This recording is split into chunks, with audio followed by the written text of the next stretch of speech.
Bienvenidos a una nueva edición de la entrevista de France 24, esta vez desde la ciudad de Medellín, en Colombia, donde se está desarrollando el 49º periodo ordinario de sesiones de la Asamblea General de la Organización de Estados Americanos, la OEA, y junto a nosotros se encuentra Maximiliano Reyes. Él es el vicecanciller mexicano para América Latina y el Caribe.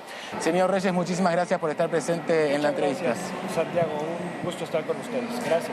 Bueno, en primer lugar, ¿cómo llega México a esta asamblea? ¿Con qué expectativas? ¿Con qué preocupaciones? Tengamos en cuenta que el lema de esta asamblea es innovando para fortalecer el multilateralismo en el hemisferio. Pues justamente venimos en ese ánimo. Es la primera vez que estamos aquí. El gobierno del presidente López Obrador inició hace apenas 6 meses y medio.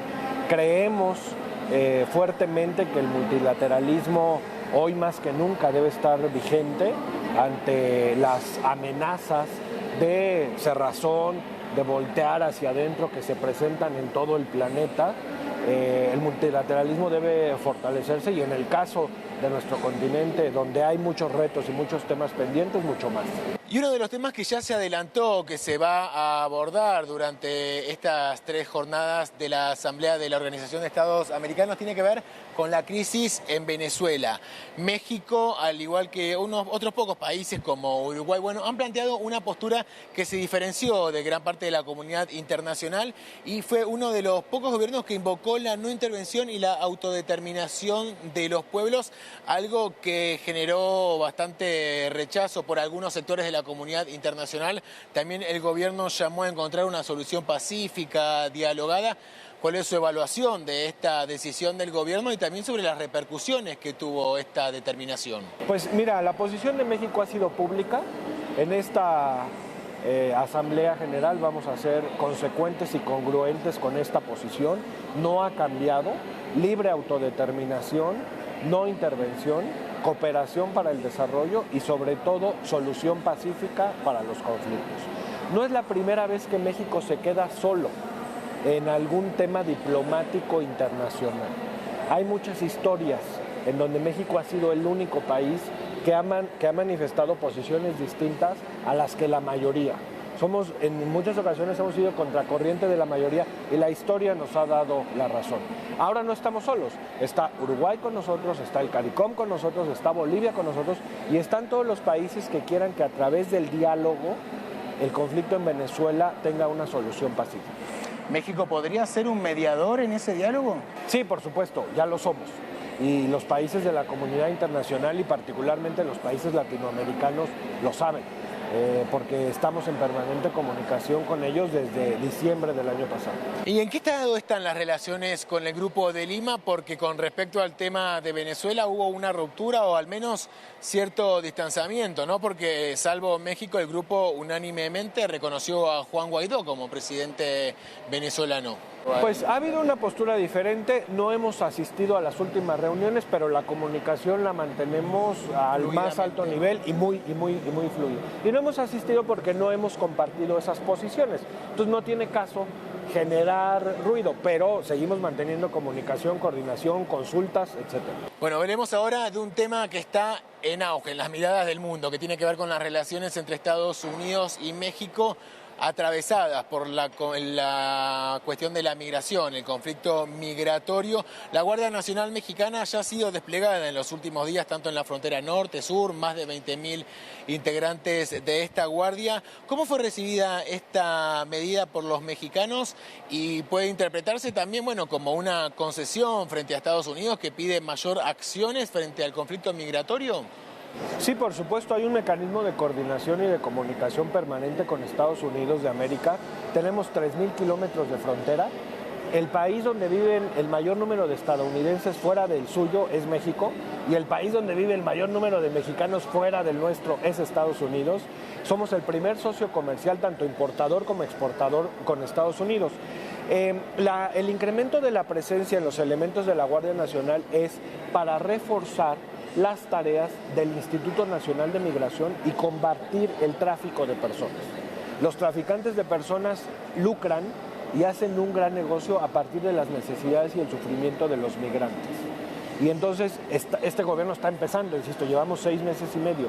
El presidente López Obrador es una de sus primeras tareas para ver la migración con una visión humanitaria y desde una perspectiva más de desarrollo en los lugares de origen que de una amenaza a la seguridad nacional de cualquier estado. Vinculada a los derechos humanos la perspectiva, ¿verdad? Por supuesto, somos un gobierno que respeta, procura y atiende los derechos humanos. Así lo demostró Andrés Manuel López Obrador cuando fue jefe de gobierno en la Ciudad de México en el año 2000-2006 y ahora lo está poniendo en práctica también. ¿Y cómo es negociar con Estados Unidos, con el gobierno de Donald Trump?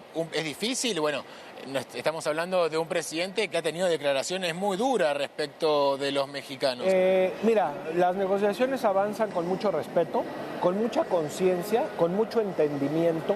Y sí, efectivamente, el presidente Trump ha tenido declaraciones fuertes contra México, pero también van 3 semanas y sus declaraciones son públicas, las declaraciones del vicepresidente Mike Pence también, en donde están viendo muy bien todo lo que estamos haciendo. Y además lo hacemos de manera conjunta. Pero bueno, luego ellos no dicen todo lo que hacen, ¿no? Pero hay una gran cooperación. ¿Es difícil negociar? Sí, es difícil, ¿no? Siempre negociar con los más fuertes siempre es complicado, pero insisto, hay mucho respeto, mucha comunicación y mucha coordinación. Hablemos ahora del acuerdo comercial con Estados Unidos y con Canadá. México fue el primer país en ratificarlo, se adelantó a los otros países. Bueno, ¿qué evaluación hace?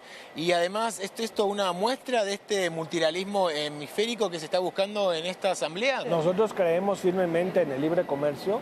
El libre comercio le ha dado buenos resultados a México, a Canadá y a Estados Unidos y al resto de los países del continente. Muchos países latinoamericanos utilizan a México como plataforma exportadora hacia Estados Unidos y hacia Canadá. Entiendo que Canadá está en proceso de hacer lo propio y Estados Unidos lo hará también, porque además pues nos llevó casi 2 años hacer esa negociación, ¿no? Entonces hay consenso, vamos avanzando, las 3 partes quedamos satisfechas y afortunadamente nosotros pusimos la mano primero. Hacia el norte México tiene claros acuerdos, ¿no? Con Canadá, con Estados Unidos. Pareciera muchas veces, o muchos consideran que a lo mejor no tiene tantas relaciones comerciales o económicas hacia el sur del continente. Bueno, forma parte de la Alianza del Pacífico. En este sentido, ¿cuáles son las relaciones y con el sur del continente americano? Lo que queremos es ampliar y profundizar nuestras relaciones comerciales con toda América Latina, particularmente con el Cono Sur, y además retomar el liderazgo de México, el liderazgo diplomático de México en la región, y estamos en ese camino. Avanzamos con una de las últimas preguntas, vicecanciller, que tiene que ver con la violencia. Autoridades de México han encontrado 390 fosas clandestinas con más de 1.400 cuerpos, más de 5.000 restos. Esto según un estudio que fue realizado entre el año 2009 y 2014. ¿Qué tiene para decirnos en este sentido sobre esta problemática que atraviesa México? Así es, la reconocemos y la estamos enfrentando a través de 3 vías fundamentales. Fortalecer el mecanismo jurídico para atender todos esos casos, tener un gran acercamiento con los familiares de las víctimas y resolver a todas aquellas personas que lamentablemente fallecieron y que no han sido reconocidas. Desafíos para México en materia de derechos humanos, pienso por ejemplo en el caso de Ayotzinapa. Hay una comisión especial ordenada por el presidente López Obrador que se llama Comisión de la Verdad. Ha trascendido la información de que el presidente Andrés Manuel López Obrador, y esta ha sido una de las últimas preguntas, no asistirá a la próxima cumbre del G20. ¿Es esto cierto? Sí, así es. De hecho está el secretario de Relaciones Exteriores, el canciller Marcelo Ebrard, ya en Japón, porque el presidente López Obrador dice, y dice con mucha razón, hay demasiados problemas internos ahorita como para salir a intentar resolver alguna cosa externa, y está concentrado en eso, pero tenemos toda su confianza, tanto el secretario de Relaciones Exteriores como en mi caso el vicecanciller para América Latina y el Caribe, en sacar adelante los intereses de México en estos foros. ¿Cómo ve hoy a la distancia aquel episodio que ocurrió en el mes de marzo y que generó bastante polémica en la comunidad internacional, que tuvo que ver con el periodo del presidente Andrés Manuel López Obrador, que pidió tanto a la corona española como al Vaticano, al Papa Francisco, que pidan perdón por todos los excesos y los abusos cometidos durante la conquista? Y una de las últimas novedades al respecto tienen que ver con que Cataluña se pronunció sobre esto y pidió perdón? Bueno, el presidente López Obrador es un hombre que sabe mucho de historia, lee todos los días historia. Él tuvo sus razones que son muy, muy válidas para hacer ese planteamiento. Su gobierno lo respalda en ese sentido, pero tenemos que seguir adelante en nuestras actividades diplomáticas de cooperación de comercio, y así nos lo ha mandatado él con España, con Europa y con el resto del mundo, y estamos en eso. Voy a transmitirle ahora una cita de Andrés Manuel López Obrador, que en alguna oportunidad dijo que la mejor política exterior es una buena política interior. ¿Coincide? ¿Cómo es esto? ¿Eso lo desarrollaría? Absolutamente, porque mira, si tenemos un país en calma, si tenemos un país que respete los derechos humanos, si tenemos un país en crecimiento económico y si tenemos un país que promueva el desarrollo de su gente, seremos ejemplo en el mundo y llamaremos la atención del mundo para las inversiones, para el turismo, etcétera. Ese es el pensamiento que él nos ha inculcado. Y ahora sí, para finalizar, bueno... Ya es la quinta vez que me dice. Sí, y ahora esta vez es promesa. La OEA ha manifestado y se ha manifestado satisfecha por los esfuerzos y el trabajo del Plan de Desarrollo Integral para Centroamérica, en el cual México tuvo un importante rol, ¿verdad? Cuénteme cómo... Fue una iniciativa nuestra, una manera distinta de enfrentar la migración, romper el paradigma de que la migración sea un tema de amenaza a la seguridad nacional y convertirlo en un tema del desarrollo y de bienestar en los lugares de origen de la migración. Bueno, señor Maximiliano Reyes, muchísimas gracias por haber estado presente en la entrevista de France 24. Muy agradecido contigo y con ustedes. Y a ustedes los invito a continuar informándose en France 24 y también en france24.com.